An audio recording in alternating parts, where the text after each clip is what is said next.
Retreatment. Retreatment tidak hanya mengganti atau mereplace restorasi porselen, tapi bagaimana kita bisa berkomitmen dan menunjukkan kesungguhan hati untuk mengerjakan semua kasus itu, memberikan perawatan yang menghasilkan senyum yang sehat dan cantik tidak hanya untuk hari ini, tapi untuk seterusnya. Dan kasus-kasus yang akan ditayangkan hari ini adalah kasus-kasus yang tidak pernah terpampang, tidak pernah terdengar, karena biasanya estetik dentistry yang dipasang yang cantik-cantik, yang bagus-bagus ya, pilih yang paling bagus itu yang dipasti.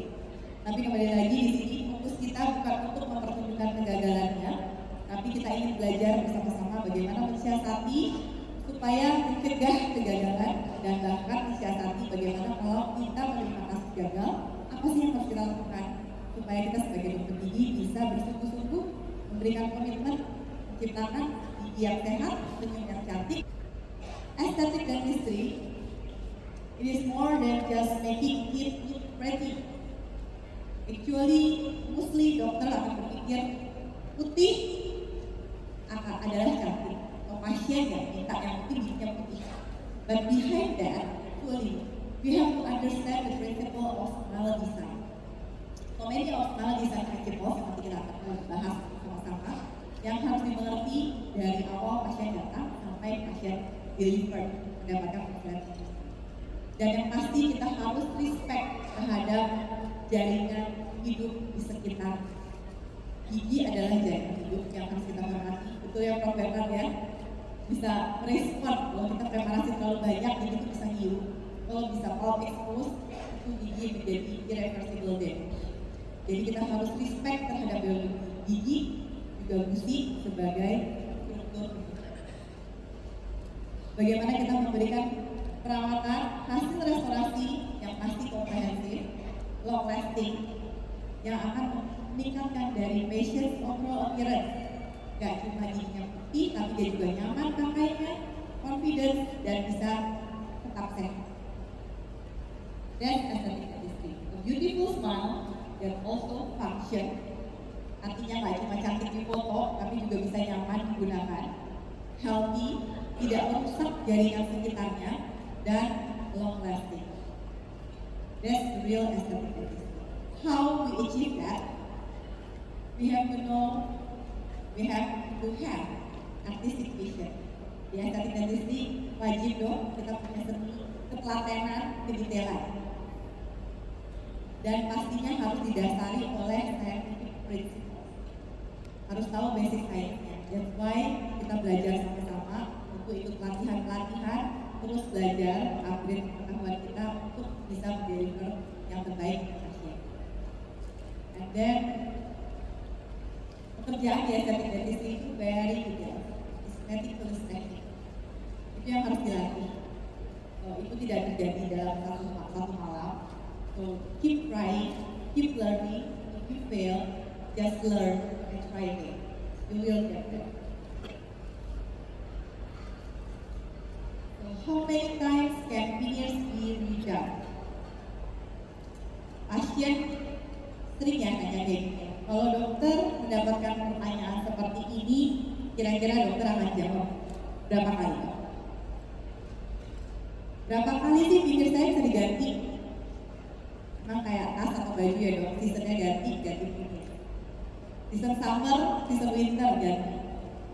So how many times can veneers be redone?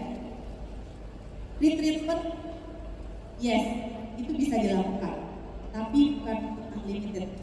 Pada kasus retreatment, yang penting itu adalah kita melihat dari sisa tooth structure yang tersisa karena setiap kali kita melakukan retreatment, pembongkaran, restorasi, preparasi ulang, how can we guarantee kalau kita nggak merusak sisa jaringan itu?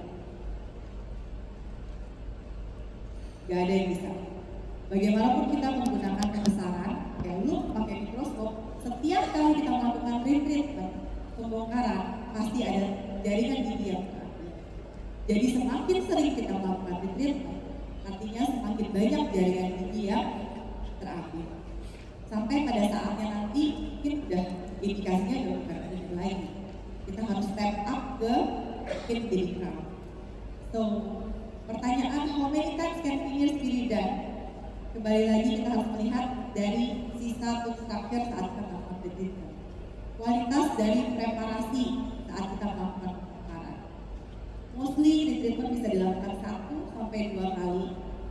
Bisa dilakukan tapi bukan untuk unlimited time. Hal itu yang harus diberi pengertian ke pasien. Setiap kali ganti itu akan terjadi tooth damage, even sedikit.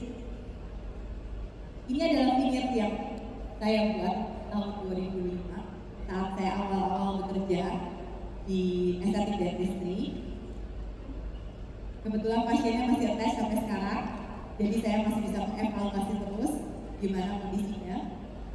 Hal yang terjadi setelah 20 tahun terjadi resesi. It's normal, it's physiologis.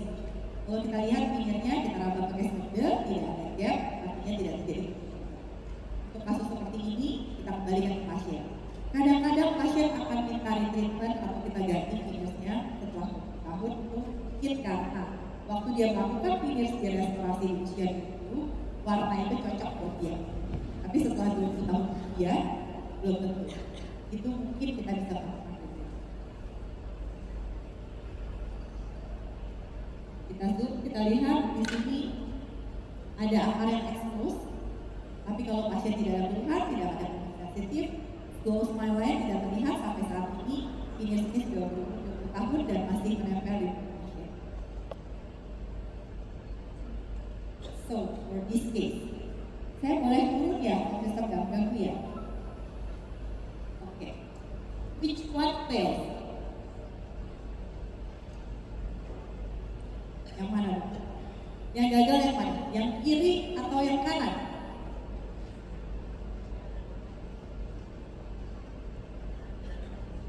Kalau kegagalan itu siapa sih yang menilai? Diri kita sendiri atau pasiennya?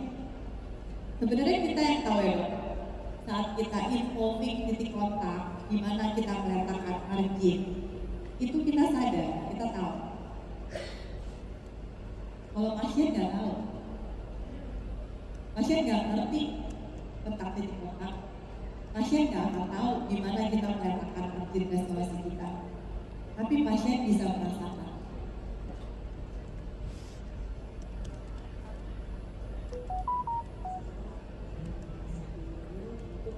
Supaya semuanya lebih bagus, terus dunia kelihatannya lebih putih. Tapi ternyata tidak sesuai dengan ekspektasi saya. Karena ini setelah dipasang vinil, gusi saya malah jadi bengkak dan berdarah setiap kali saya sikat gigi. Sepertinya pemasangannya tidak profesional dan salah. Jadi saya kesini untuk edukasi. Saya dipasang vinil ini direct composite ya. Pas awal pemasangannya sudah berdarah, tetapi dokternya bilang belum adaptasi. Pasang terus, dilanjutkan sampai selesai, tetapi terus berdarah. Terakhir dia bilang ini ada gingivitis, tapi setelah itu saya pergi liburan. Pokoknya setelah selesai pemasangan sampai hari ini juga setiap hari sikat gigi berdarah, dan rasa mulut saya itu nggak enak dan kayak bau darah. Kalau bangun pagi itu terkadang tuh ada darah di giginya. Ya pokoknya ini sepertinya pemasangannya salah. Maunya kembali normal, giginya sehat kembali, dan giginya kembali normal.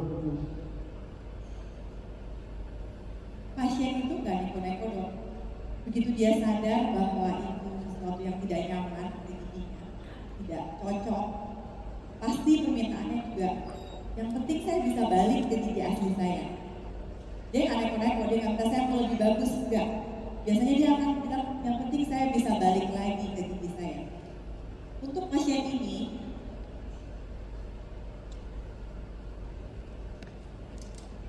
kita buka, kita lihat. Sebelumnya saya disclaimer dulu ya. Saya mohon maaf bila memang ini ada pasien-pasien dari teman sejawat sekalian tanpa maksud untuk kegagalan, tapi kita akan belajar bersama. Itu oke, karena saya juga dulu pernah gagal, pernah salah. Ini adalah proses pembelajaran. Titik kontaknya semuanya menyatu. Overhang, margin ada diffusi, no-wonder terjadi gingivitis. Pasien nggak ngerti, pasien nggak tahu, nyebut gingivitis aja salah. Yang tahu itu kita. Jadi untuk pasien ini kita buka, kebetulan dia masih punya second chance. Just almost, kalau dokter lihat giginya sudah diasah, emailnya sudah stretch, tapi dia masih beruntung, dia masih punya second chance, enamel masih ada, kita bisa polish, sehingga dia bisa kembali ke gigi awal, gak naik-naik. Dia cuma bilang yang penting saya mau lagi aja, kembali ke gigi awal. Yang ini juga merupakan kasus yang beruntung, salah satu pasien yang beruntung, karena dia manage to survive. Ini lebih beruntung lagi, dia punya truly a second chance, karena giginya tidak dipreparasi sama sekali. Kita buka semua, kita sehatkan, kita mulai lagi dari awal, restart, lakukan alternative treatment. So, this is a lucky patient yang masih punya kesempatan. Tapi apakah di kasus treatment semuanya beruntung? Mostly not. Mereka beruntung kalau giginya masih belum diapa-apain. So why fail? Kita akan belajar sama-sama kenapa sih crown bisa lepas, veneer bisa lepas, yang katanya resin semen sebegitu kuatnya kok bisa lepas. Root fracture, tiba-tiba abses, tiba-tiba giginya goyang. What's wrong? What did we do? Ceramic chip. Problem di kasus treatment ada di bonding. Di bonding adalah saat veneer lepas tutup dari gigi penyangganya. So the veneer has separated from the tooth. Ada lagi kasus fracture or chipping. Bedanya kalau di bonding veneer tutup lepas, kalau fracture or chipping sebagian masih menempel di gigi, sebagian pecah. Kalau pasien bilangnya gopel. Poor aesthetic. Ini yang paling sering terjadi, pasien meminta pertolongan. Karena semua pasien biasanya mau restorasi estetik untuk jauh lebih baik. Tapi kalau dia merasa itu jadi tidak baik, pasti dia akan minta pertolongan untuk diubah atau at least kembali ke gigi awal. So, di kasus poor aesthetic, biasanya the veneer doesn't look right. Dari warna, shape, position, itu it not looks right, unmatched with the face, gak cocok sama muka. Another problem is recurrent decay. Cavities have formed around the veneers. This is one of irreversible damage. Bergantung kapan kita menemukan ini, itu menentukan keberuntungan pasien. Apakah gigi itu masih bisa diselamatkan atau tidak. Semakin lanjut, pastinya kerusakan akan semakin berat. The next problem is occlusal problem. Excessive biting process are damaging the or the restoration. Any kind of restoration, kalau kita tidak berdamai dengan oklusi, artikulasi, it will fail. The next problem is gum issue. Gusi itu mungkin gak bisa teriak dok, dia gak bisa bersuara, tapi dia bisa respon, dia bisa kasih sign, please help me, please don't abuse me. Dan umumnya nanti yang ditunjukkan adalah inflamasi, gingivitis, bleeding, dan kalau lebih lanjut lagi terjadi resesi di sekitar restorasi kita. Dan last but not least, this is the most worst, saddest moment adalah overprep. Overprep is irreversible damage. Ketika tooth structure is removed without any good reason, tanpa dihitung, dan seberapapun pasien itu membayar kita kembali, gak akan bisa kembali.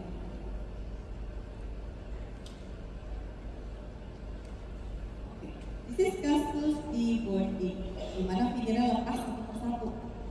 Kalau kita hitung di atas itu ada 1, 2, 3, 4, 5, 6, 7, 8, 9, 10 finger, di bawah juga 10. Jadi dari 20 tinggal sisa 3. 17 lepas gitu. Rekor ya.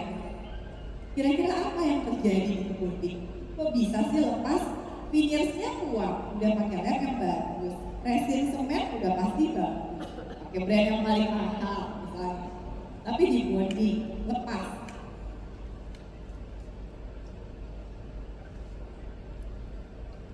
Biasanya inilah penyebab-penyebab kasus di bonding. Dari good practice, so many details dari tahap awal sampai akhir itu saling berhubungan. So, good practice biasanya overprep. Overprep artinya MML-nya udah sangat minimal. Padahal kita tahu untuk restorasi estetik itu mengandalkan MIL untuk bonding jadi. Underprep. Kenapa underprep juga bisa lepas? Underprep kan masih di MIL. Jadi nggak boleh kelebihan, nggak boleh kekurangan. Dan selain kita harus melakukan perhitungan berapa banyak structure yang harus kita ambil. Kenapa underprep masih di MIL tapi kok bisa lepas juga? Mostly di kasus underprep, ini atau restorasi kita itu bulky, terlalu tebal, ketinggian, jadi terlalu terbentur terus sama kita. It will fail. Ditendang terus pasti mengenal. And no retention. Kita preparasi, tidak ada retensi sama sekali. Udah preparasi overprep, kena dertin, tidak ada restorasi, lepas. Yang berikutnya adalah bonding protokol R. Di proses bonding itu juga banyak sekali delicate proses step by step yang memang harus kita ketahui when, why, what, and how lakukan. Yang paling sering terjadi adalah inadequate installation. Kita melakukan sementasi, kena darah, kena ludah, kena cairan fusi, sehingga bondingnya tidak menempel maksimal. Improper etching or silent application, gak dibaca dulu tuh. Dokter baca nggak kalau pakai brand? Baca nggak instruksinya? Atau cuma tanya-tanya? Karena setiap brand akan punya sifat yang spesifik. Kita harus baca instruksinya masing-masing. Terus curing light waktu kita light cure itu juga tidak benar, sehingga polimerisasi dari resin semen juga tidak sesuai. Dan pemilihan semen yang salah. Jenis restorasi pasti harus ada pasangannya. Kalau tipe semennya tidak sesuai, itu akan memperbesar resiko dari debonding. Lalu material factors dari bahan restorasinya sendiri. Ketidakcocokan indikasi kasus dengan pemilihan bahan. Functional occlusal problems, tentunya okusi, artikulasi, trauma okusi, gigitan yang tidak balance, itu akan menendang semua restorasi kita sehingga terlepas. Dan gak semua dokter gigi yang salah sih, pasien juga kadang-kadang ada salah. Patient related factors, kalau pasiennya jorok, hanya jelek, ada karya sekunder, bocor, akhirnya pintunya lepas. Karena functional habit, suka gigit-gigit yang keras-keras, itu juga bisa menyebabkan lepas. Dan trauma, terpukul atau terbentuk sesuatu yang sangat keras.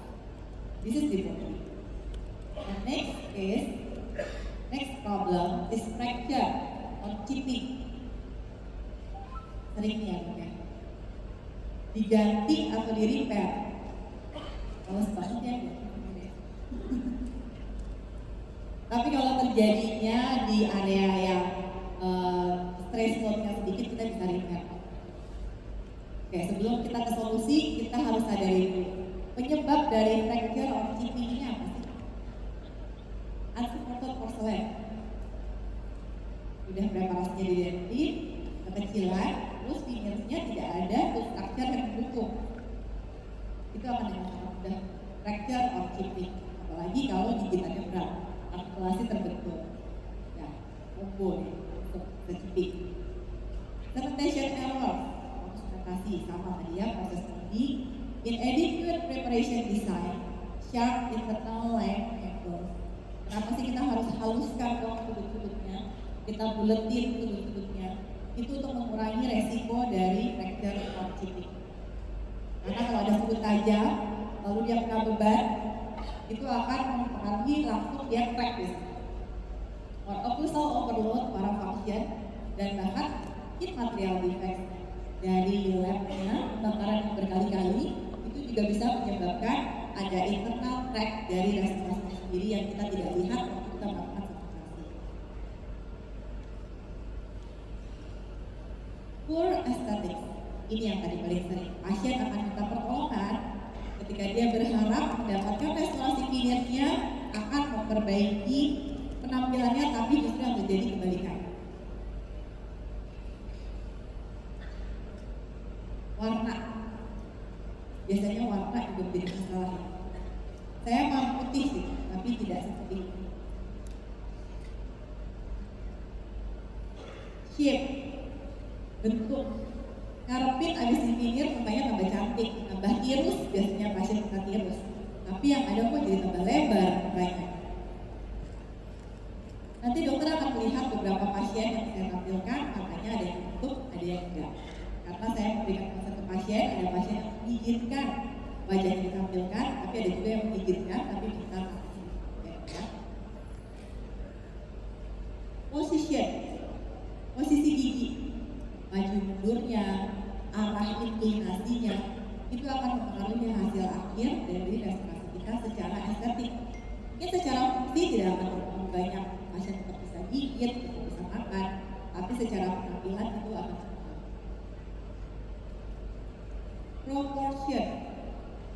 proporsi dari ukuran gigi. Bagaimana bisa mempengaruhi dari wajah pasien. Ini pasien yang sama, kita cropnya juga sama, tapi dengan proporsi yang berbeda. Kayaknya perusahaan dikit ya dok ya, setelah giginya dibenerin.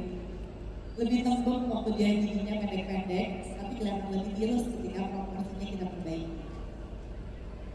So all of this will affect the appearance of our patient.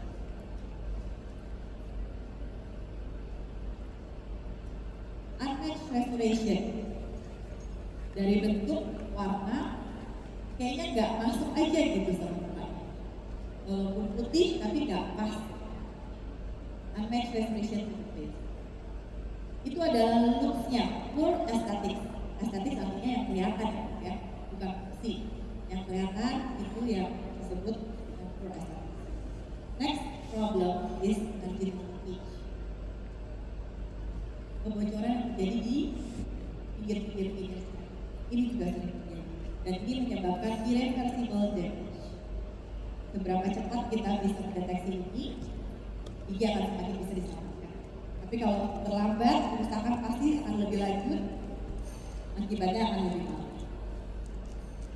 Untuk kita bongkar ada secondary caries, sudah pasti biasanya keluhannya ada gigi, bau mulut.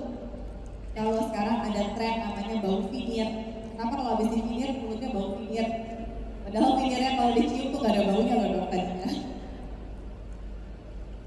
Itulah karena tadi marginal decay, recurrent decay, dan halobacteria.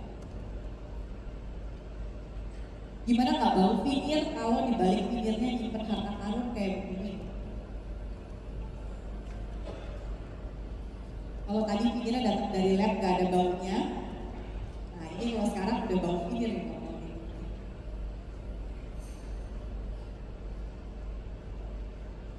Another serious problem is occlusal problem.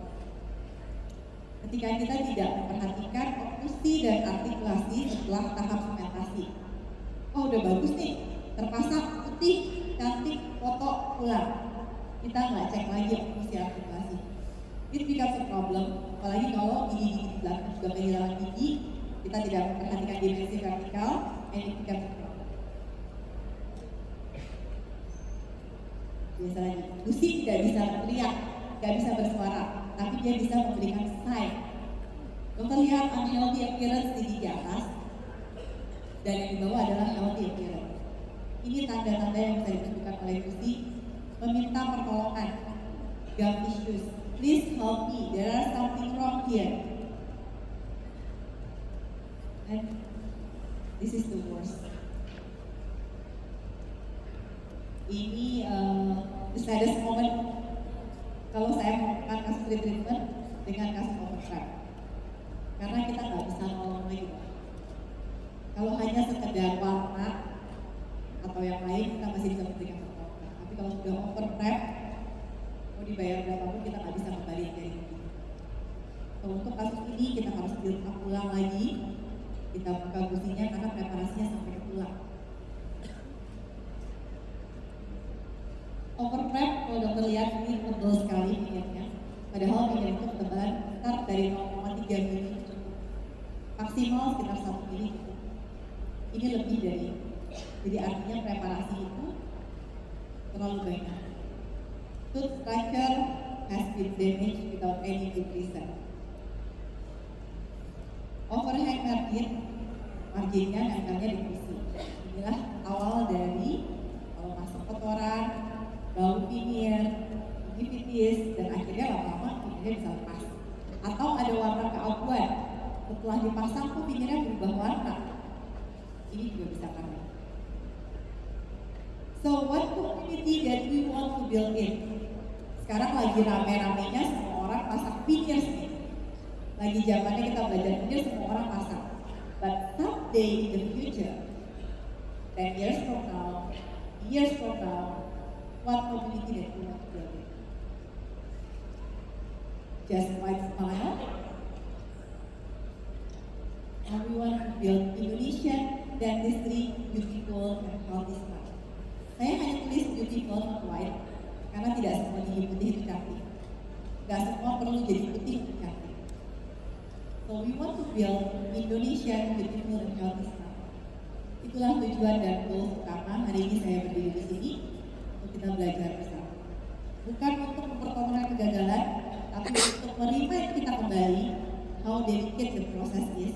Bagaimana kita harus berhati-hati dalam setiap langkah saat kita mau bekerja. Karena pasien estetik itu bukan kebutuhan. Kalau orang datang abses, datang ke Prof. Bernard untuk di root canal, memang butuh, sakit, gak bisa makan. That's a good reason to ask treatment. Tapi kalau pasien estetik, sebenarnya mereka gak butuh. So, if you cannot make it better, at least please don't destroy. So what should we do on failed cases? Kalau kita ketemu, kita datang, pasiennya dalam kondisi kasus yang butuh pertolongan. Biasanya pasien akan punya keluhan, dok gak nyaman dipakainya, saya gak bisa makan, pegel, gak enak, pokoknya gak enak deh dok, saya gak tahu apanya yang enak. Atau pinggirnya copot dok, atau ketelan, hilang, gak tahu udah tinggal 3 dari 20 tinggal 3, copot 17. Gumpel, it's cheap dok, and it looks bad. Sejak pasang pinggir saya malah gak berani sedih, gak sesuai harapan. Ini adalah keluhan utama pasien saat mereka mencari pertolongan untuk dilakukan treatment. So, the first step, we have to restart.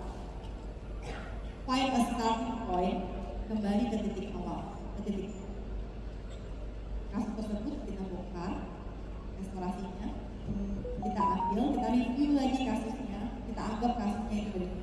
So, find a new starting point. Build up from the beginning, supporting from the starting point, even the most basic one. General dari oral hygiene-nya, kita lakukan scaling, relaxis, penambalan kalau ada recurrent decay, tambah ulang. Untuk gigi-gigi yang masih selamat, biasanya saya sarankan teeth whitening dulu, lakukan ortodontik untuk pasien-pasien yang masih beruntung punya kesempatan kedua, lakukan mulai lagi dari awal. Dan kalau memang sudah kerusakannya sudah terlalu lanjut, ada oral surgery, dilakukan pencabutan, implant, grafting, periodontik, ada lengthening, gum contouring, depigmentation, conservative dentistry, ini yang paling sering berhubungan dengan kasus conservative dentistry juga, root canal treatment, di kasus retreatment banyak kita temukan kasus conservative dentistry. Karena ada kebocoran, recurrent decay, bahkan scalp involvement, jadi kita harus lakukan root canal treatment sampai melakukan post-op, intracanal bleaching kalau diperlukan. So, restart, start from the beginning, make it as a new case, dan mulai lagi dari awal. Even dari yang paling dasar, oral hygiene. Lakukan perencanaan, functional healthy dentistry rule. Amount of food structure control. Be careful when you remove the food structure. And lakukan pre-aesthetic rest preparation. Pre-treatment before retreatment. Di planning dulu sebelum kita retreatment. Jangan sampai kita melakukan kesalahan. Nanti berapa kali sih sebenarnya kita bisa retreatment? 1 atau 2 kali, setelah itu biasanya sudah terjadi. Kalau bisa kita lakukan treatment, do it once, do it right. Planning, yang mana duluan, biasanya surgery kita lakukan duluan ya, untuk foundationnya, root canal treatment, post-op, sampai hasil akhir. So, options. Tadi kita sudah tahu penyebab-penyebabnya, sekarang kita pikirkan optionsnya. Apa option yang bikin pasien? Rebonding. Rebonding bisa kita lakukan hanya pada kasus-kasus seperti pinirnya masih intact. Waktu kita coba pinirnya utuh, bersih, kita tempelin, retensinya masih bagus, kita lama tidak ada kebocoran, fit is still excellent, dan biasanya part yang dibonding itu masih bersih. Umumnya terjadi itu failure-nya due to simple reason. Misalnya waktu isolasinya tidak tepat, jadi kena saliva. Kasus-kasus simple seperti itu kita bisa lakukan di body. Of course, we have to understand the protocol untuk presentasi ulang. And then the second option is repair, porcelain repair. Small chip, non-stress bearing area. Kalau dokter chipping di area incisal, corrugated untuk repair. Kalau itu di area stres yang terlalu terus, corrugated untuk repair. Just make it more. But please be careful when you make a new one. Jangan melakukan kesalahan yang sama. And then replacement. Kasus retreatment yang paling sering adalah kita harus mereplace. Alternative restoration, kalau kita udah lakukan retreatment berkali-kali dan waktu kita buka ternyata structure yang udah damage, biasanya kita udah nggak bisa pindah lagi, kita harus pressure to crown. Veneer replacement terjadi, kita harus ganti veneernya kalau memang rusaknya parah, kalau memang anestetik, kalau warna, bentuk, proporsinya aja udah nggak cocok, kita nggak bisa rebonding, kita harus pindah. Even kita harus bongkar semuanya. Restart and make a new base lagi, desain ulang lagi, lakukan mock-up ulang lagi, lakukan preparasi ulang lagi. And then saat rebonding atau repair tidak menjadi pilihan. So dalam setiap kasus, there is only one specific patient. Kayak kita bikin cupcake ya dok. Metodenya sama-sama disuruh ngaduk berapa menit, sama-sama disuruh manggang setiap menit, tapi mungkin setiap orang akan punya resep. Itu yang membuat unik dan berbeda dari perawatan estetik dan metodenya sama. Saya tidak akan banyak bicara tentang ini. Metode untuk preparation kayaknya semua sudah tahu ya, bahwa metode preparasi yang dilakukan harus pasti minimally invasif. Bagaimana supaya minimally invasif? Kita harus lakukan di atas mock-up. Lakukan mock-up dulu, baru kita buat marker, kita lakukan preparasi. Tujuannya apa kita lakukan mock-up dulu? Kenapa nggak langsung blind preparation? Karena kita mau mendapatkan keseragaman ketebalan yang sama dari setiap restorasi kita. Uniform reduction. Di bagian mana kita harus ambil, bagian mana yang tidak perlu diambil, bagian mana yang diambil cuma sedikit, atau bagian mana yang memang lebih banyak harus diambil. Itu bisa kita dapatkan dengan melakukan preparasi di atas. Tentunya untuk menyelamatkan gigi, karena pasti makin selamat giginya, enamelnya makin banyak, makin kuat restorasinya, makin kurang resikonya, dan pastinya akan lebih awet. Prinsip dari food preparation di atas kertas, bedanya kalau kita ambil preparasi di atas kertas, kita ambil groove 0,5 atau kita ambil groove 1 mili, misalnya kita menutupin gigi yang gelap. Artinya 0,5 kena di mock up, 0,5 kena di gigi. Kita menyelamatkan 0,5 untuk structure. Bedanya kalau kita tidak melakukan mock up, strap dengan depth cut 1 mili, kita mengambil gigi 1 mili. Padahal restorasi kita maunya lebih tebal 0,5 mili. Jadi akhirnya kita mendapatkan space restorasi 1,5 mili, which is too much untuk restorasi. Saya coba detailkan lagi untuk prinsip preparasi untuk kemudahan kita bikin checklist aja dulu. Jadi gimana sih kalau kita mau preparasi gigi? Pastikan selalu pertahankan enamel sebanyak mungkin untuk mendapatkan bentuk terbaik. Ruangan yang cukup, ruangan ini nanti akan berhubungan dengan pemilihan material, oklusi, dan artikulasi. Di notes ya dok, nanti di sini saya akan memberikan 3 pertanyaan. Akan ada hadiah handpiece dari Pacific Dental. Handpiece loh dok, hadiahnya. Jadi di notes ya, di poin sini nanti akan ada pertanyaan. Boleh di-foto. Jadi kalau untuk enough space, tadi kembali kita pilihan material akan menentukan berapa banyak space diambil, oklusi dan artikulasi. Pastikan tidak ada undercut, cut off insertion supaya nggak nyangkut-nyangkut. Kalau dokter preparasi 1 gigi is okay, tapi begitu dokter preparasi 10 gigi, cut off insertionnya beda-beda, it will become a headache, karena masuknya nyangkut-nyangkut. 1 masuk, 2 masuk, 3 mulai serot, 4 udah nggak masuk. That's the importance of cut off insertion.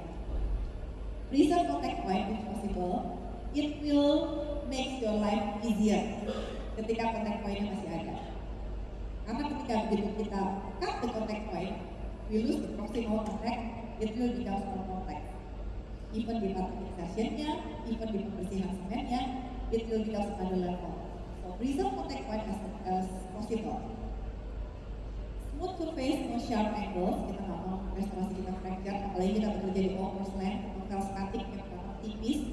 Kita nggak mau kita ada fracture. So, sharp angles, please dipoles, dibuletin sudut-sudut tajamnya.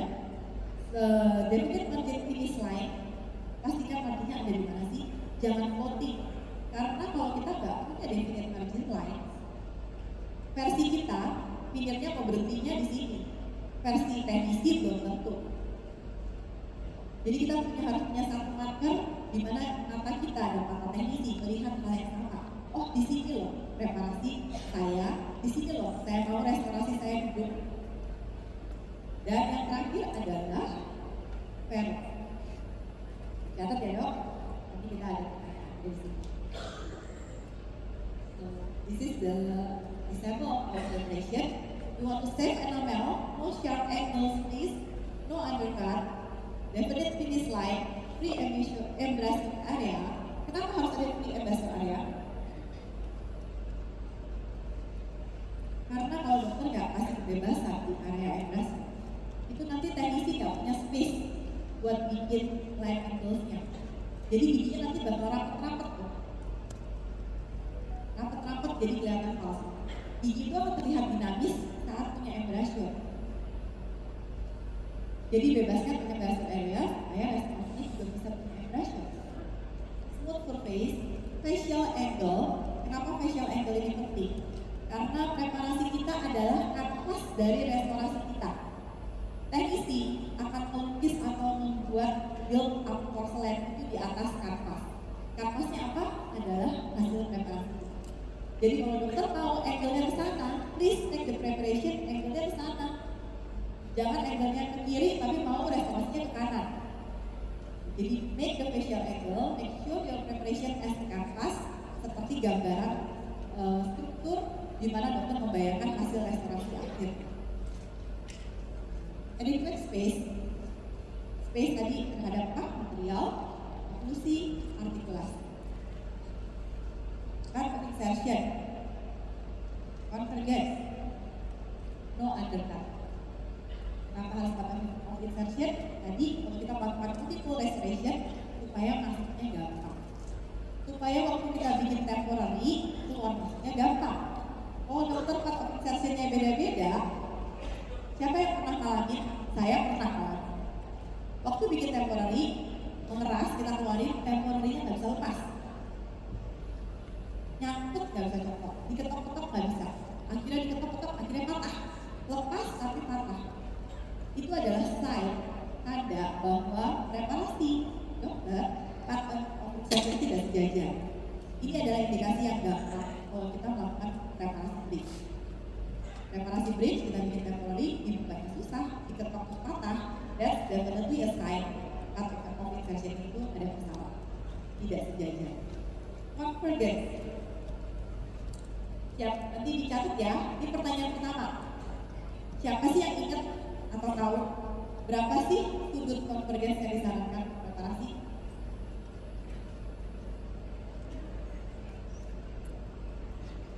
Cepet nih.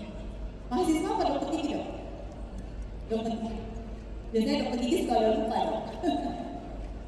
Berapa derajat yang disarankan untuk konvergensi good preparation? Namanya? Boleh cek GPT boleh. Sama tadi kan, maaf ya dok kalau salah, di catatan saya 2-5 derajat. 2-5 derajat. Oke, ada jawaban lain?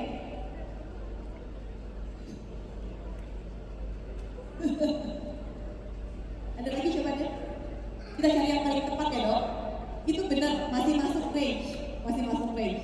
Tapi saya mau mencari yang paling tepat.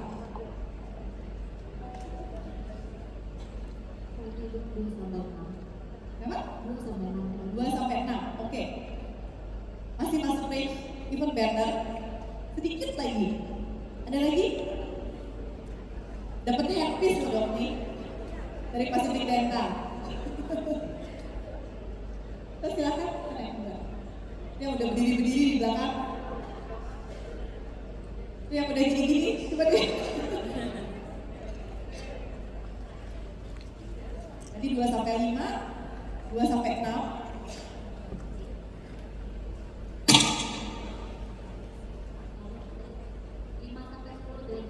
5-10.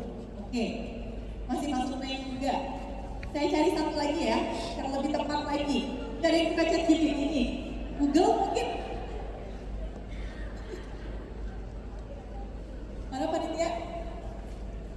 Berapa dong? 6-12. Oke, masih masuk range. Masih relatif dong, segitu masih relatif. Masih oke. Saya cari yang paling tepat ya. Satu lagi ya. Mana mic-nya? Oh, di situ.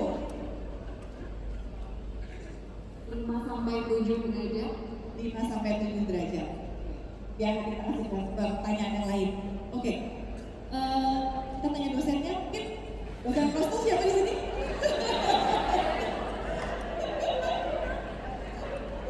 Dosen prostonya? Kalau saya kurang dong, saya orang dalam. Jangan. Tadi itu dosennya lagi. Nggak boleh orang dalam. Ayo, muridnya.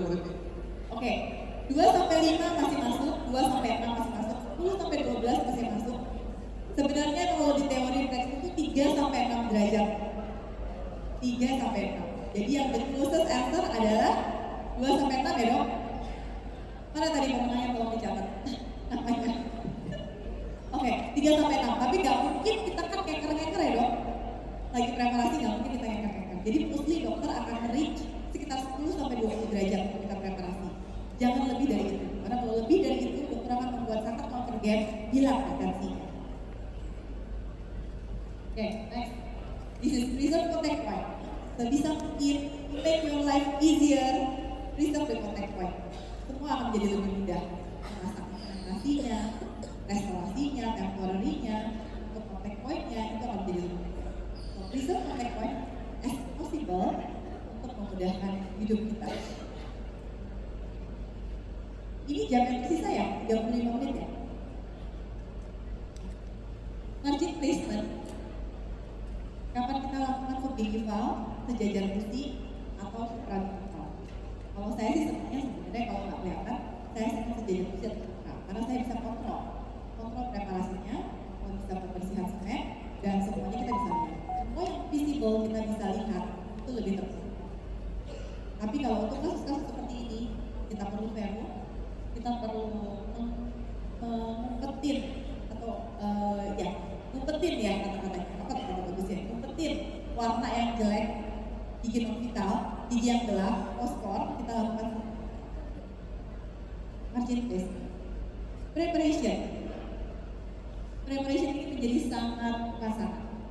Buat sangat susah ya dong, challenging. Kita cari kata-kata yang positif. Challenging, space management dari preparation. Space management ini bisa space terhadap opsi, space terhadap artikulasi, space terhadap material, even emergency profile. Sepertiga dari cervical area. Ini adalah area yang paling sering dilupakan untuk preparasi. Padahal emergency profile sepertiga dari cervical itu menentukan kecantikan dari hasil aesthetic restoration kita. Lalu berikutnya adalah angulation, angle, dan inklinasinya. Kenapa angulasi sama inklinasi itu menjadi penting di preparasi estetik? Karena angulasi dan inklinasi itu membuat restorasi kita bisa blending dengan gigi sekitar. Kalau kita cuma bikin 4 gigi, kita harus tepat dong ya. Kita memasuki restorasi baru, harus tepat dong sama gigi sebelahnya ya. Jadi jangan sombong sendiri, keluar sendiri. Perhatikan dari samping juga nanti preparasi. Jangan cuma lihat dari depan, jangan cuma lihat dari bawah, tapi perhatikan juga dari samping. Nanti ada. This is the important part kenapa emergency profile sepertiga dari cervical itu adalah sangat penting. Dokter lihat preparasi yang atas, space managementnya cukup. Definitely untuk preparasi sepertinya di atas, oklusi udah pasti aman, artikulasi aman, banyak banget space-nya. Tapi yang tidak diperhatikan adalah di sepertiga area, di emergency profile, adalah kontur dari gigi. Gigi itu kan gak flat rata seperti ciklet otak, dia punya kontur. Jadi perhatikan preparasi dokter untuk area dari sepertiga cervical itu mengikuti dari kontur seperti gigi asli, supaya bisa mendapatkan hasil yang seperti ini. Kalau enggak dia bakal lebar-lebar gitu, nggak akan bisa. Kita memaksain teknisi kita nggak akan bisa karena nggak ada ruangan. Jadi dokter harus buat preparasi ini, berikan space, margin profile di sini sepertiga areanya, kasih space, jangan seperti ini. Untuk kasih space supaya restorasinya bisa bulat, bisa punya kontur dan punya facial angle.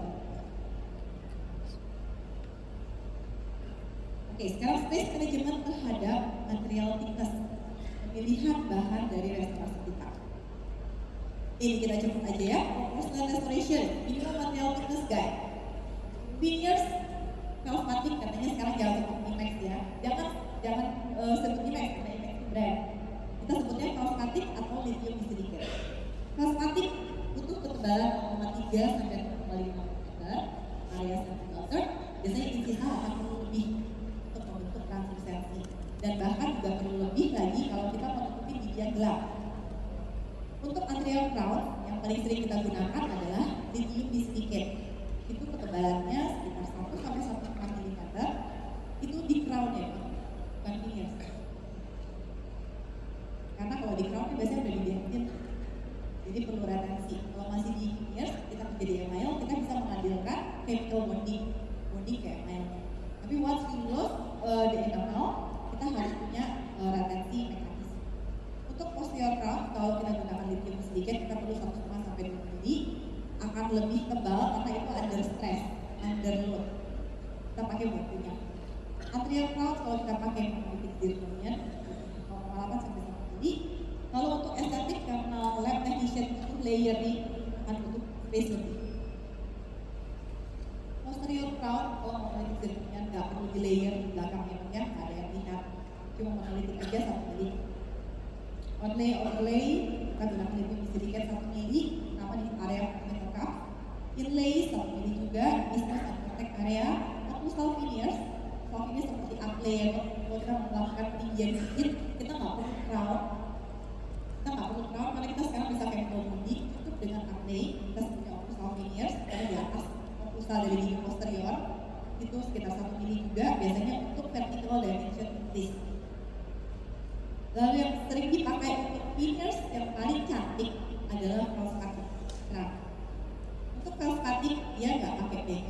Jadi dia handmade, dibuat langsung oleh teknisinya sehingga ketebalannya bisa sangat minimal.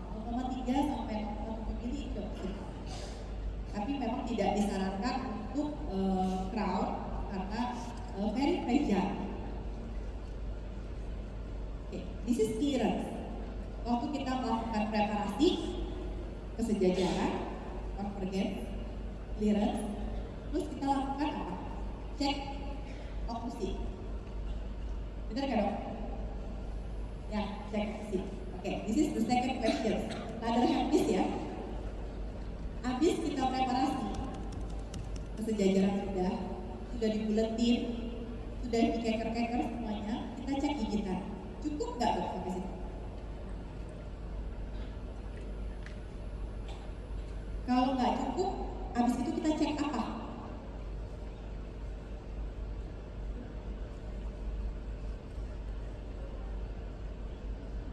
Minta mic-nya? Yes.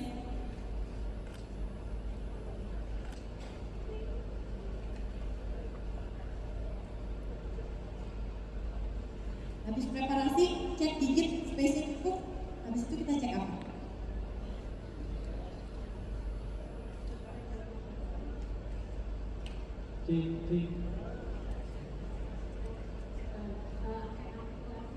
Cek artikulasi, betul. Langsung tenang ya dok. Murid atau dokter gigi dok? Murid atau dokter gigi? Sama-sama. Oke, cek artikulasi. Jangan lupa ya dok. Kita yang seringnya itu preparasi, cuma cek okusi. Saya taruh dulu nih. Dokter preparasi dilihat kesejajaran, terus cek gigit. Biasa gigit pak, gigit, oh udah selesai. Ingat, habis ini pulang, praktek, preparasi, please cek gigitannya ada statis, ada dinamis. Jadi cek artikulasinya. Belum tentu waktu dokter punya space seperti ini. Waktu dia bergerak, dia punya space. Bisa juga waktu dia punya space, waktu dia bergerak artikulasi, dia mentok.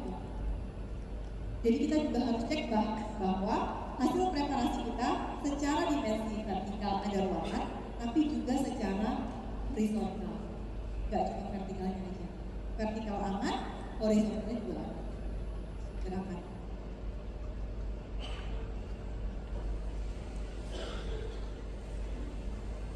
Nah ini contohnya, angulation kenapa penting?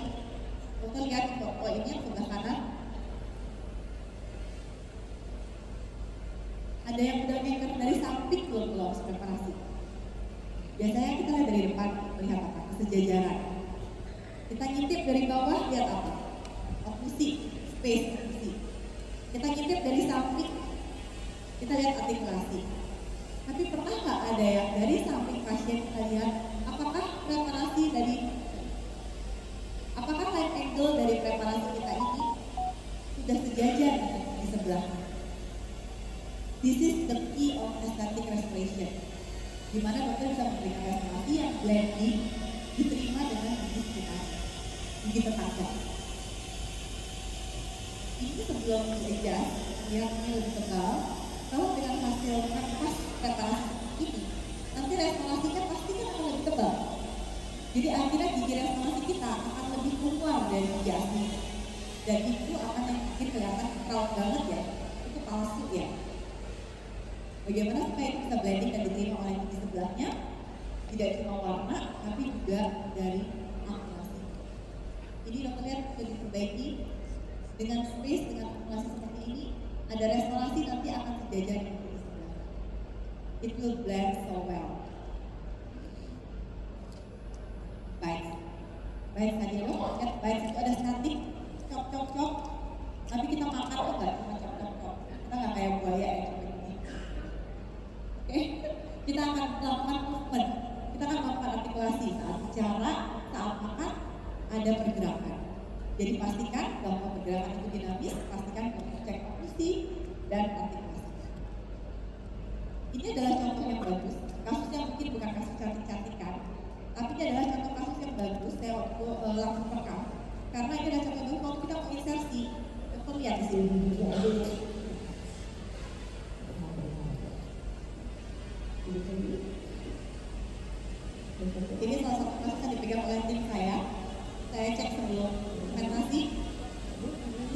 balance-nya oke ya dok, oklusi artikulasi aman. Kita coba pasang. Can you imagine gigit, dia bergerak, artikulasi lepas.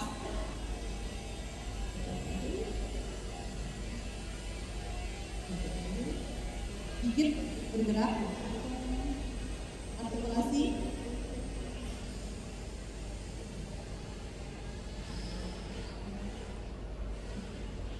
kalau kita nggak cek ini sebelum kita lakukan sanitasi. Can you imagine berapa lama umur restorasinya? Gak akan tahan lama dong. Itu sebentar pasti lepas terus. Terus kita akan bilang apa sama pasien? Bapak ibu makan apa? Kenapa karena lepas terus? Coba di reflect lagi, dicek. Ini memang kasusnya ini ya bukan kasus estetik ya. Memang kalau idealnya kita lakukan penelitian dimensi vertikal dan lain-lain untuk memberikan posisi cups yang normal dan kasus ini kompromis. Apa yang saya lakukan? Saya membuat temporary, lalu saya adjust sampai posisinya bisa lebih baik.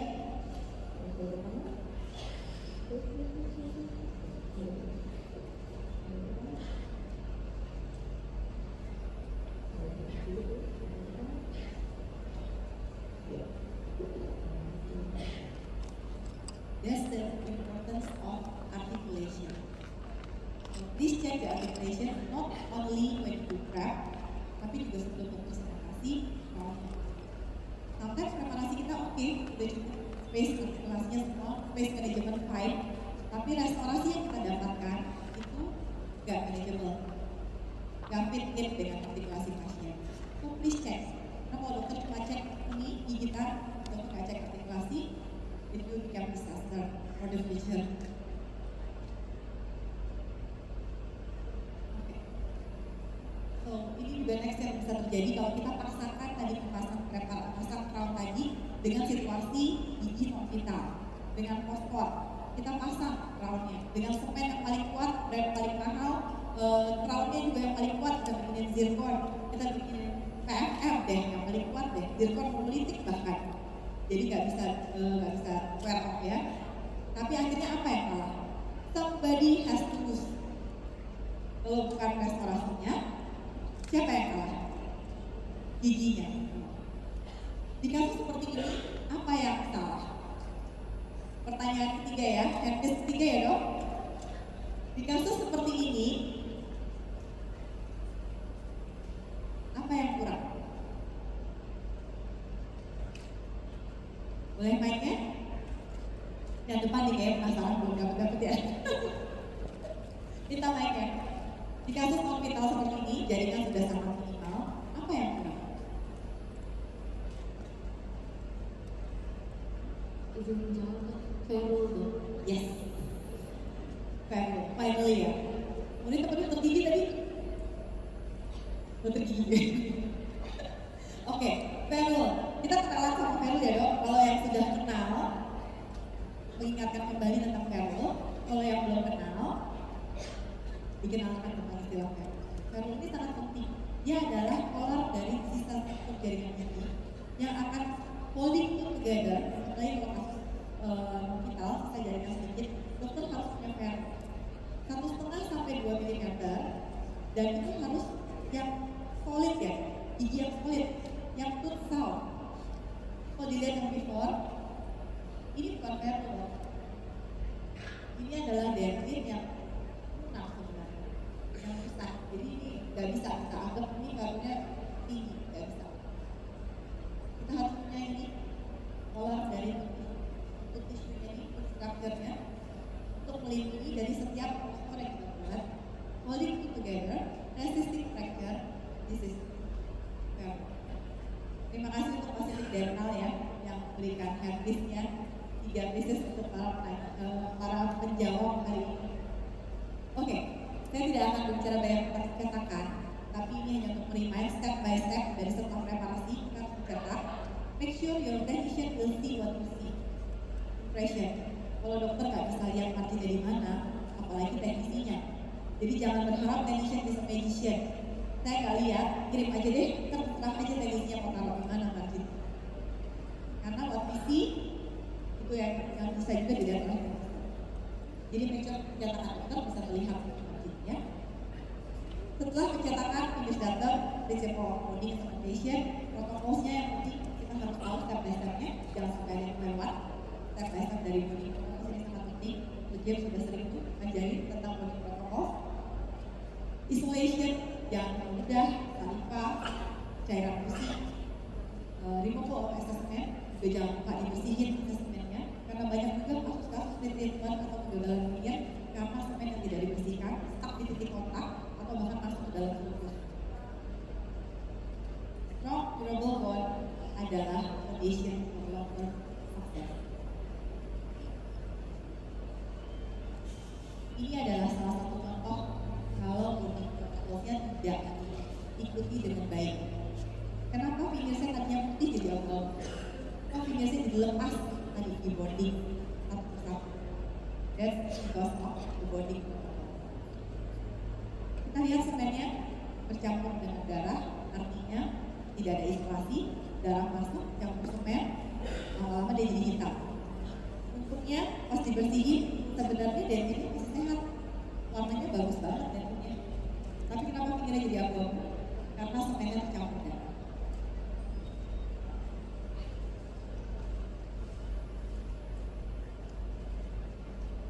Ini adalah salah satu pasien yang fokus.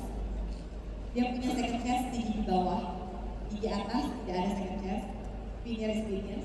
Once you do fingers, you will commit fingers for the rest of your life. Even more. No fingers nggak bisa balik mundur, tapi bisanya naik kelas ke crown. Jadi yang atas fingers tetap fingers, yang bawah waktu dibuka beruntung pasiennya giginya masih utuh, pasien masih umur 1 tahun. Jadi saya biarkan terbuka, berdasarkan pengetahuan kuliner. Sheet taking, sheet guide, ini juga tidak akan dibahas lebih lanjut, tapi yang penting kita sama-sama mengingatkan dari tahap-tahap yang harus dilakukan di aesthetic restoration. The very trauma lab communication sangat penting, karena kalau mismatch sheet itu pasti juga menjadi kegagalan. Yang paling sangat terlihat warnanya benar-benar beda, ya.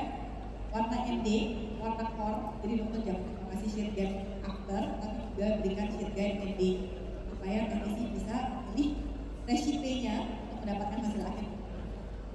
Ini penting untuk restorasi estetik karena itu transversi beda sama posterior atau ya.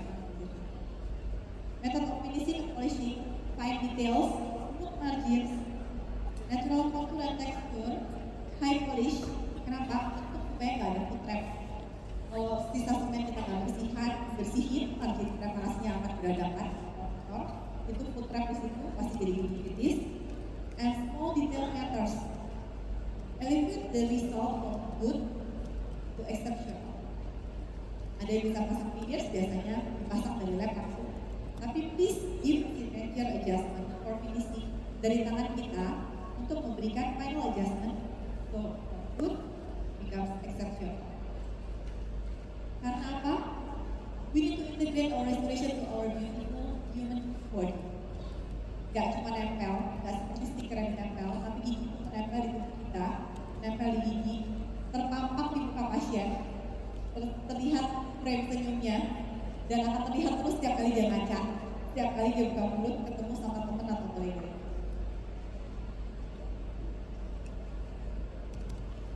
Okay, next, understand aesthetic tools. Supaya bisa kelihatan bagus aesthetic tools, ini hasil estetik kita, yang pasti harus bisa diterima tadi, karena gigi menempel di gusi, di gigi, itu harus bisa diterima oleh jaringan sekitarnya. Facial hair, bahwa gigi harus complement the face. Jangan sampai habis pasang veneers malah jadi lebih jelek dari sebelumnya. Dari mana kita bisa buat teeth complement the face? Dari shape, smile line, lip line, even zenith, gum zenith, dan bahkan skin tone-nya pasien, supaya dia bisa diterima dengan wajah dan memang it belongs to the patient, bukan kayak gigi pinjem, ya. Smile design harus perlu balance dan harmoni. Incisal edge position, di mana kita meletakkan posisi incisal kita terhadap bibir bawah, terhadap lip frame. Tooth proportion, ukuran gigi, simetri asimetri, dan pastinya embrasure spaces. Karena negative spaces itu sangat penting untuk natural look dari restorasi estetik. Dalam set harmony, di mana restorasi kita bisa diterima oleh the whole appearance, dari lip frame-nya, dari wajahnya sampai even the skin tone. Shape juga pengaruh bahwa tip has to complement the face. Dengan gigi baru, pasiennya harus terlihat lebih cantik, lebih baik. Tip to the lip smile. Ini penting, dokter foto jam 12. This is the most important thing juga. Yang sangat mudah kalau pasien ditidurin di deadline meet, kita ambil foto dari atas. Dokter mau pakai handphone boleh, nggak perlu kamera canggih-canggih, yang penting tahu posisi itu yang harus diambil. Apa yang kita lihat di sini adalah posisi gigi atas terhadap bibir bawah. Ini akan memperlihatkan tanda-tanda bahwa gigi itu akan terlihat fokus apa enggak. Kalau giginya di belakang dari garis imajinasi, bibir basah dan bibir kering, ini ada garis imajinasi tuh. Dia di belakang banget, dan itu biasanya pasien akan keluhannya giginya nggak kelihatan. Saya tuh effort banget tuh kalau mau ketawa, kelihatan gigi. Udah ketawa lebar tapi nggak kelihatan gigi. Itu artinya giginya terlalu di belakang. Yang kita mau adalah kurang lebih satu line dengan garis imajinasi. Bagaimana kalau lebih? Sudah pasti kelihatan fokus. Ini yang membedakan. Ini kasus treatment, kasus saya sendiri. Saya mengerjakan kasus ini sendiri beberapa tahun yang lalu. Yang sebelah kiri, pasien selalu bilang, tapi kok nggak kelihatan ya dok? Saya udah pakai minyak tapi kurang kelihatan. Years ago, saya nggak ngerti. But after now, saya ngerti. Kenapa? Karena tadi hubungan antara gigi dengan lip line. See the difference? Posisi pinggir lama saya di belakang. Jadi posisi pinggir baru saya. Lihat efeknya di muka pasien. That's the difference. Posisi gigi, restorasi terhadap lip line. Skin tone. Gimana kita pilih warna gigi ke pasien sih supaya cocok? Boleh putih, tapi kalau di muka pasien kayak itu masuk ya. Itu juga salah satu kegagalan. Pasien ini datang dengan permintaan, saya mau jadi orang yang kelihatan biasa aja dok. Saya nggak mau ketemu orang selalu dibilang gigi lu pikir ya. Jadi saya mau dikembalikan ke gigi asli saya supaya saya kelihatan jadi biasa-biasa aja. Sama, tadi pasien biasanya nggak efek. Kalau dia mengalami kegagalan, yang penting saya bisa balik deh ke gigi saya, tapi nggak sangat beruntung. Kalau udah dipreparasi ya, ini distribusi. Even become sekarang.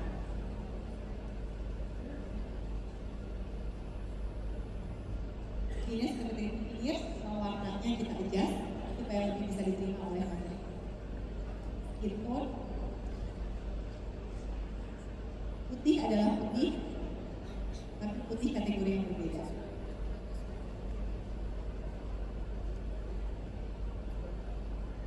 Incisal edge position. Kalau tadi dokter lihat incisal edge position terhadap bibir bawah, tapi arah horizontal jam 12. Ini adalah incisal edge position dari arah berhadapan, dari arah vertikal terhadap bibir bawah juga. Tapi dokter lihat waktu dia smile, posisi giginya ini jauh di atas bibir. Ini adalah tip smile line, ini adalah lip smile line. Jadi smile line ada dua, bibir sebagai frame dan giginya sendiri. Susunan gigi membentuk tip smile line. Tip smile line dan lip smile line itu harus sinkron. Kalau nggak sinkron, it will look unmatched. Bedanya di sini adalah giginya tidak sesuai dengan bibirnya. Di sini kita lihat tip smile line-nya sudah dibuat sinkron dengan lengkung bibir bawah.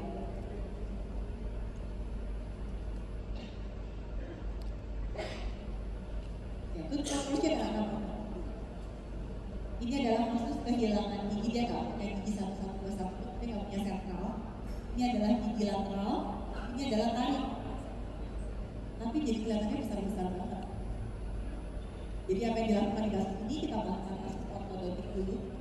Ini veneers lama, restorasi lama. Tapi tadi, kita harus review the case, restart lagi, ulang dari awal, dihitung dari awal, didesain ulang. Apakah ukuran ini udah match? Kalau kita lakukan retreatment, crownnya langsung diganti dengan ukuran yang sama, nggak akan membawa banyak perubahan. So we restart the case, kita hitung ulang, kita lakukan desain ulang, dan ternyata mungkin crownnya terlalu besar. Jadi kita lakukan ortodontik dulu untuk mengatur space manajemennya, baru kita manage lateral jadi sentral, ini gigi tarik menjadi gigi lateral, gigi premolar menjadi gigi tarik. Dengan space management yang baik, maka proportion dan space managementnya akan lebih baik.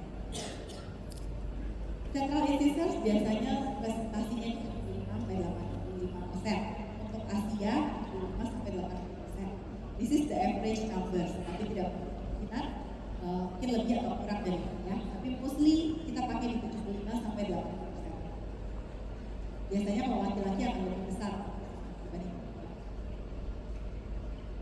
Ini adalah ukuran standar dari gigi kelinci. Sebenarnya ini hanya untuk patokan awal. Kalau dokter melakukan wax up, atau desain, bingung kan ukuran giginya berapa? At least dokter punya satu aja, satu ukuran. Biasanya saya akan melakukan kaptennya itu adalah gigi 1-1-2-1, gigi sentral. Kita tentukan posisi incisal EC di mana. Kita buat proporsi 75%.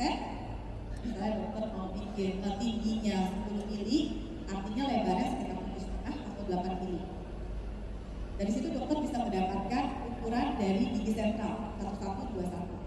Dari situ kita bisa jalan ke gigi lateral, ke gigi tarik, bahkan sampai ke gigi bawah. Okay, design principle of proportion, so many details. The balance, unity, contrast, ritme, macam-macam ya dok proportion. Size, ratio, division, this is all elements of proportion. And this is golden proportion rules. 1:1:8. 1:8 adalah lebar yang lebih besar dibanding yang lebih kecil. Itu adalah golden proportion. Untuk memudahkan, sekarang saya lagi on the making golden proportion roller. So, if you are interested to having these rollers, please scan dan supaya kita bisa data. Karena ini masih on the making, tujuannya adalah memudahkan untuk mengukur antara gigi sentral ke lateral, lateral ke tarik.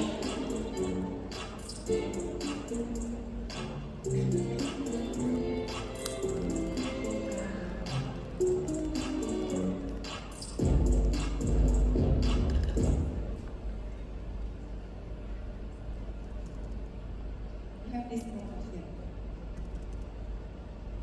Then next, after aesthetic rules, tadi apa maksudnya? Estetik kan kelihatannya, tapi juga bisa function. Function artinya nyaman digunakan, gigitannya harus stabil, nyaman dipakai kunyah enak, dipakai bicara juga nggak nabrak-nabrak. Untuk apa? Tujuan akhirnya adalah kita harus melindungi restorasi kita supaya awet. Jangan sampai kena beban-beban yang tidak diinginkan.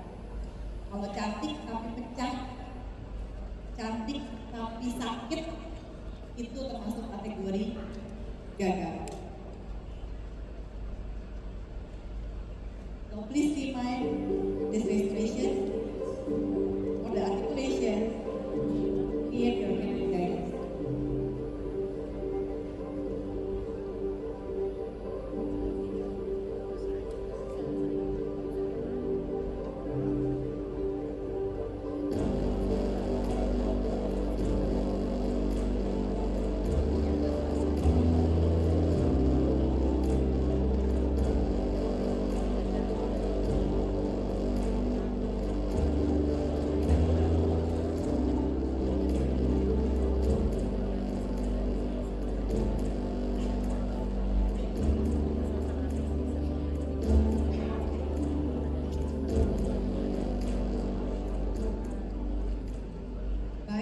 Tidak only statis, tapi juga dinamis. Kalau ada retreatment, sebenarnya siapa sih yang salah? Kita nggak cari kesalahan. Saya nggak bilang itu dentist mistake or patient's mistake. Tapi yang saya tulis itu adalah dentist responsibility or patient's responsibility. Kalau misalnya pasiennya tadi datang, pinirnya lepas, pecah. Biasanya kita apa sih yang pertama? Makan apa pak? Gigit apa pak? Gigit apa bu? Kenapa bisa sampai lepas? Apakah kita pernah merefleksi? Jangan-jangan gara-gara kita, bukan gara-gara pasiennya. So evaluate your own work critically. It's okay be making a mistake. I did a mistakes too. Mistakes membuat kita upgrade moment. Get it as your upgrade. Pelajari kesalahannya. Gak ada dokter gigi lulus langsung jago. But build your identity since day one. Buat foto-foto supaya kita bisa remind untuk kasusnya datang. Loh kok begini ya? Kita punya foto-foto dari awalnya seperti apa. Dan identify areas for improvement. Kalau memang ada kesalahan, kita lupa cek artikulasi. For the next case, kita nggak akan lupa lagi. Just step on. Terus untuk lakukan self assessment, control, and have you count, evaluate yourself. Ukur nggak sebelumnya, mau milih pakai material apa? Ukur nggak sebelumnya? Kalau saya pilih material A, saya mau preparasinya berapa mili? Sudah dipilih belum case-nya? Apakah ini memang indikasi untuk veneers atau bukan? Case selection is the most important part ketika kita memulai kasus. Kalau kasus seperti ini dipaksakan veneers, definitely fail. It fails from the beginning. Karena case selection-nya aja nggak masuk. Ini crowding. Solusinya bukan veneers, solusinya ortho. Jadi kegagalan ini sudah terjadi di hari pertama ketika dokternya melakukan seleksi kasus. Have you fixed the bite? Dicek nggak gigitannya? Have you respect the nature? Gusinya yang nggak bisa bersuara, tapi bisa kasih tanda-tanda if they're being used. Have you concerned about comfort and hygiene? Can you imagine having this inside your mouth? Bulky veneers, food trap, karang gigi masuk ke dalam gusi. Setinggi itu, bagaimana bisa mengunyah tanpa ada cup? Semuanya bukan seperti meja, tebal-tebal, kotor, imagine baunya kayak apa? Can you imagine how you change the patient's life? Mungkin pasangannya nggak mau deket-deket lagi nih, karena bau mulut. Have you followed the rules?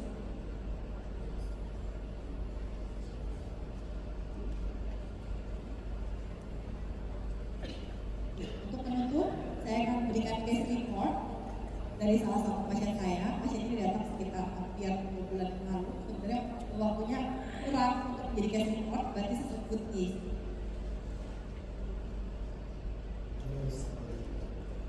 I am here at Escalade Dental to refix my existing veneers. So the first reason why I got the veneers was because I had a small motorbike accident and I chipped my tooth. We tried to cover it up, but then what happened was the front tooth were actually chipped, but also like tilted slightly. I tried to go through a local dentist where I was living in Jakarta, and whatever we did, it didn't feel like it was perfectly fixed. So we decided to go through veneers.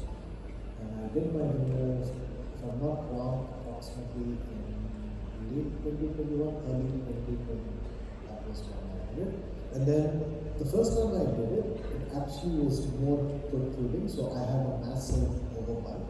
So after about 3 months, I went back to the same dentist and asked them to remove the veneers and redo the veneers to actually make it look a little bit better. The looks wise it was okay, but after about a year, so like maybe 1.5 years after the first veneer set, I think I started seeing swelling on my gums. Every time I brush, I start blood bleeding through the 4 veneers. And this kept happening, and then like keep going back to the same dentist back in the day. They clear it up 2 months later, bleeds again. That has been going on for the last, I would say, 2 years approximately. And that's when I came to Escalate Dental, and then I came to the denture, found out that the placement really got it in the office already. The previous veneers were not put in perfectly, and there's a bit of food accumulation that happens during the veneers, and that's why we choose to plan it properly and then actually design the veneers to fit my face properly. That's what I work with.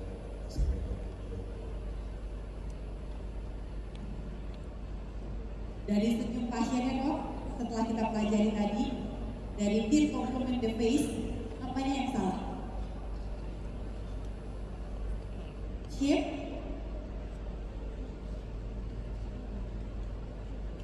color, not really ya, color masih acceptable. Ini lebih ke shape, angle, dan tadi teeth terhadap smile line, lip smile line, secara vertikal dan secara horizontal. So we identify the problems. Every time we got the case or recruitment case, failed cases, kita identifikasi dulu masalahnya di mana. Sebelum kita memilih solusi untuk pasiennya, kita harus bisa mengidentifikasi masalahnya apa. Baru kita bisa melakukan langkah selanjutnya, planning selanjutnya untuk memberikan perawatan yang tepat untuk pasien. The thickness, fingernya tebal banget. The marginnya semuanya membuat gusinya berdarah. Dan restart. Old restoration removal, bongkar. Pre-aesthetics build a strong and healthy support. Setelah dibongkar, kalau kita temukan ada decay, kita ambil dulu. Kalau kita temukan gusinya nggak sehat, kita sehatkan dulu.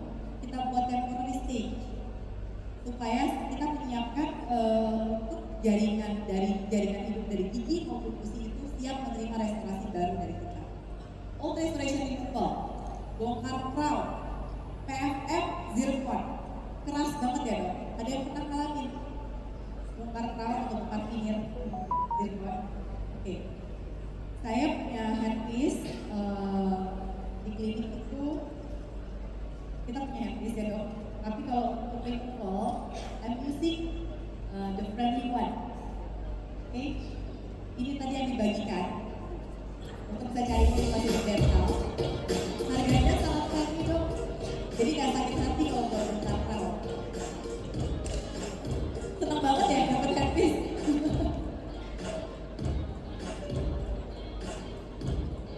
Ini kita coba untuk dental crown PFF.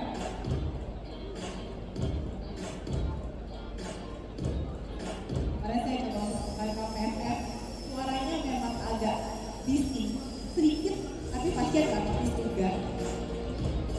Tapi karena harganya friendly, jadi kita nggak sakit hati yang rusak bearing.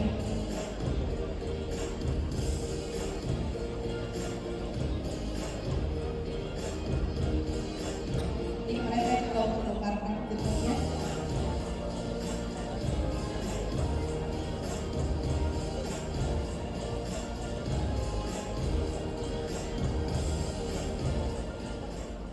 Buangnya 30 detik saya bongkar praktiknya. Ya memang ini ya dok, bayangin aja kalau kita mau offload, ya versinya jangan dikeluarin. Jangan pakai versi kalau mau offload, sakit hati kan dok.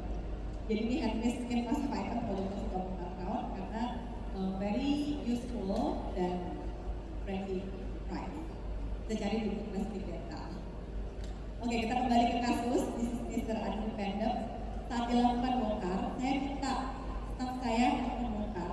Kalau dibongkar, kembalikan ke restorasi, tapi restorasinya buat sama persis seperti gigi sebelumnya. Karena ini buat report kasus ya Pak. Jadi kita buat step by step. Ya, restorasinya dibuat persis seperti sebelumnya. Ya kan sih, waktu pasien bertemu saya, tidak ada perbaikan gusi sama sekali. Even waktu saya semprot pakai air aja, itu masih bleeding. Tadi yang pasiennya bilang, every time I brush, it bleeds.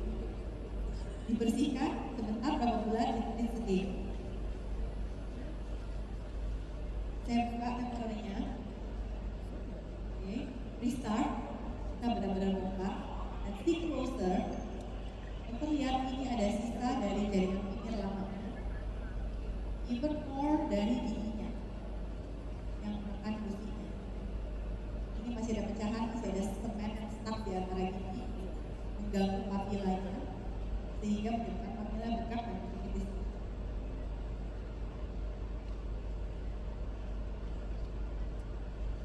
Gigi berikutnya, lihat ini, sisa jaringan pinggir yang masih ada, masih menekan gusinya, bleedingnya masih parah banget.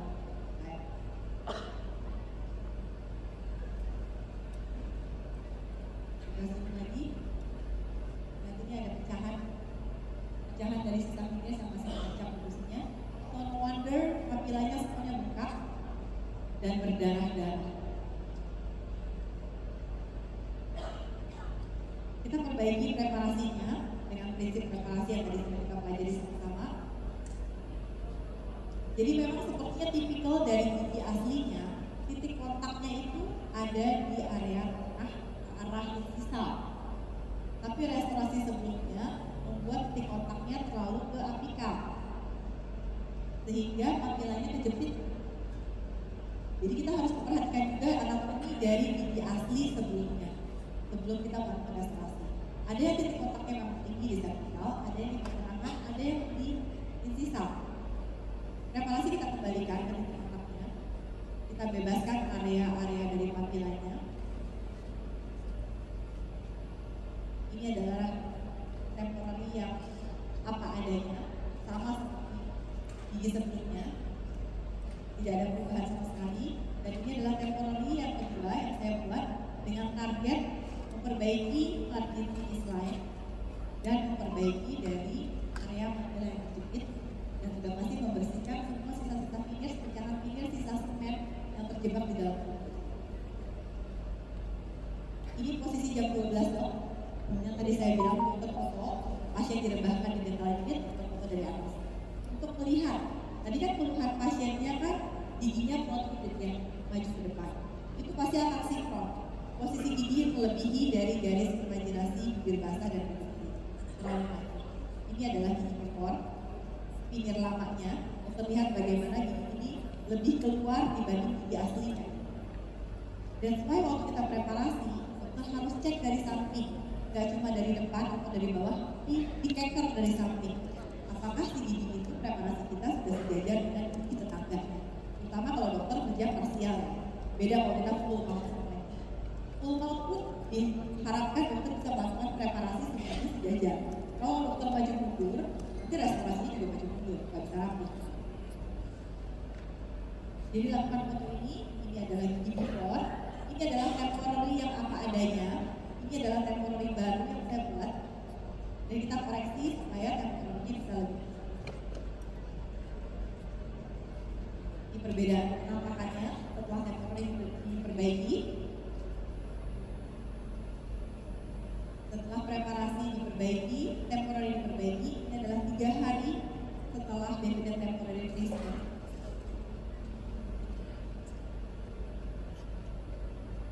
Ini adalah looknya, di mana teeth complement the face dengan desain barunya, di before, temporary apa adanya, dan temporary yang sudah mengikuti prinsip-prinsip dari estetik. Ini kondisi waktu bertemu saya, lihat tingginya parah banget. Ini sudah diperbaiki, kita bebaskan area-area papil, kita beri kesempatan untuk papilanya. 1 week after temporary revision, fungsinya sudah mulai membaik, kalau masih tinggi. Dia sudah terabuse bertahun-tahun, jadi dokter tidak bisa mengharapkan dalam waktu singkat dia akan jadi sembuh. Mostly sebenarnya yang terbaik adalah kita menunggu sampai 8 minggu. Tapi di kasus ini kita nggak sempat selama itu. So this is a new beginning of this patient.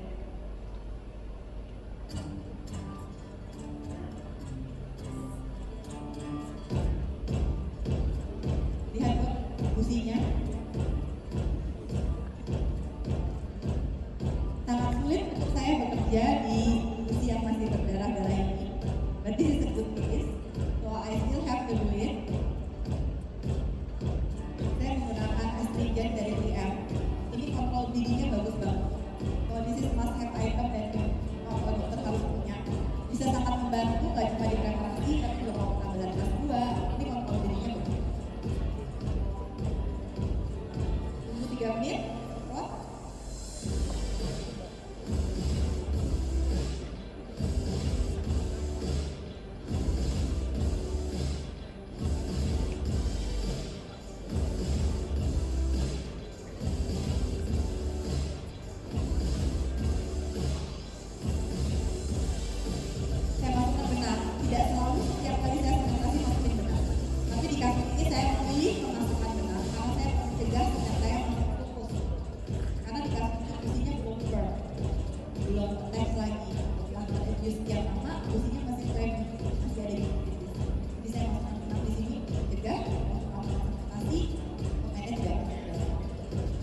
biasanya sisa semen itu masih ada yang keras di sekitar gusinya, masih bukan ke pasien. Pasien bisa lihat. Ini astringent yang saya gunakan, kontrol bunyinya bagus banget. Dulu saya juga gunakan benang plus hemostatic agent. Biasanya direndam, benangnya direndam. Dokter pernah rasain nggak rasa hemostatic agent? Pahitnya apa? It's very awful taste actually. Jadi saya sekarang menggunakan pasta ini. Untuk beberapa kasus kita masih bisa pakai benang, pakai hemostatic agent pasti tergantung case selection-nya. Tapi kalau untuk kontrol bunyi, saya gunakan astringent ini selama 3 menit. Dokter harus punya golden moment-nya ya, karena kalau pulang dari 3 menit biasanya masih gampang bleeding lagi. Kesenggol, naikin dia bleeding lagi. Kelebihan juga bisa mengiritasi gusi. So the golden moment yang saya temukan setelah saya coba trial and error berkali-kali adalah sekitar 3 menit. Ini setelah, tadi dokter lihat ya, massive bleedingnya seperti apa. Di astringent 3 menit, dikeringkan, dokter bisa mendapatkan seperti ini. Dia akan kering sementara, cairan terus berhenti, bleeding berhenti. Kita bisa bekerja nih.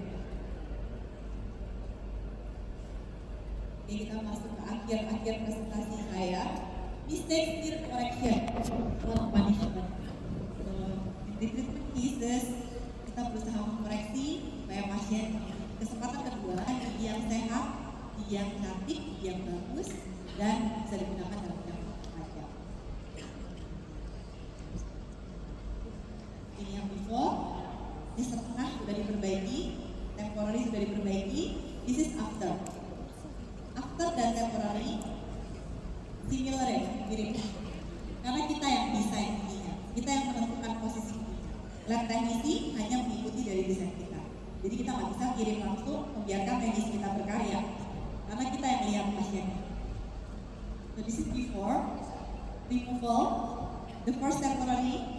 Ini masih kejepit ya dok. Kalau masih seperti ini dokter melakukan the treatment, make sure identify the problem.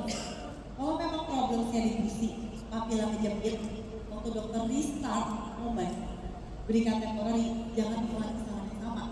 Kalau dokter kasih temporary dengan posisi yang sama, it will not change anything. Jadi dokter pastikan kak, ada ada problem. Memang area papila ini yang terjepit, dokter bebaskan. This is delivery day, masih kebuka semua ya dok. This is 4 days after, hanya 4 hari. Karena Koreanya udah mau mulai, saya nggak punya waktu untuk menunggu sampai 8 minggu. Tapi saya optimis dalam waktu 6 sampai 8 minggu ke depan, this gum will heal.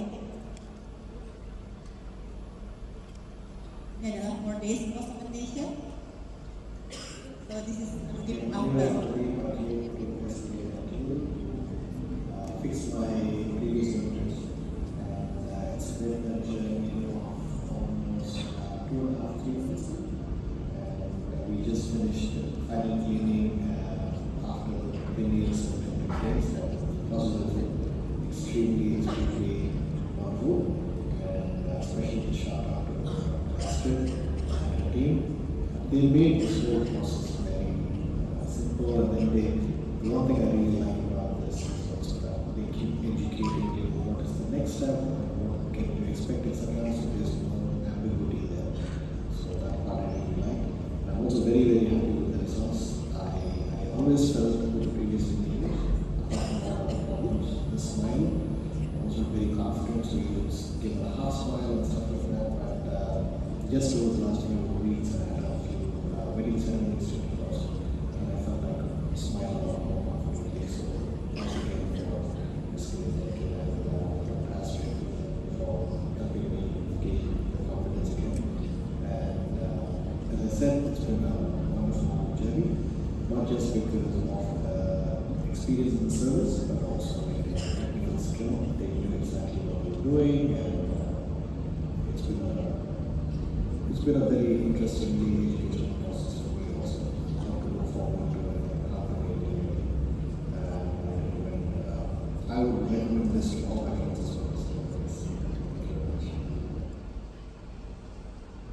So here's Anudip sebagai closing dari presentasi saya. Semoga memberikan insight kepada dokter gigi sekalian. Anudip is happy and we are happy also. So the conclusion dari Journey kita selama setengah jam yang sudah lewat adalah saat kita melakukan kasus retreatment. Please identify the cause of the injury.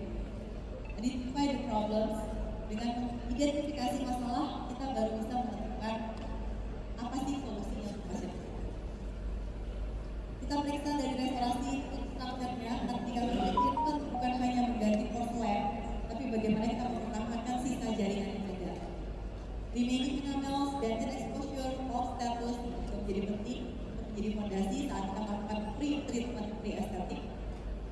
Choose the right material yang paling cocok untuk case selection-nya. Jadi kalau kirim ke lab, dokter yang menentukan bahannya mau pakai apa. Jangan lab yang menentukan. Correction the functional issues. Please check position, articulation, line imbalance, karena itu akan mendukung kekuatan dari restorasi kita. Please juga understand and use adhesive protocols properly. Mengerti bahan yang kita gunakan, protokolnya seperti apa, komunikasi dengan pasien, of course, realistic expectation, explaining the treatment, resiko, benefit dari setiap proses perawatan yang akan dilakukan. Successful treatment of failed fingers requires a multidisciplinary, patient-specific approach. Gak semua pasien itu sama. Setiap pasien akan memiliki kebutuhan yang berbeda. So, addressing aesthetic and functional factors will improve long-term outcomes and patient satisfaction. Terima kasih. Sekian presentasi dari saya. Semoga semuanya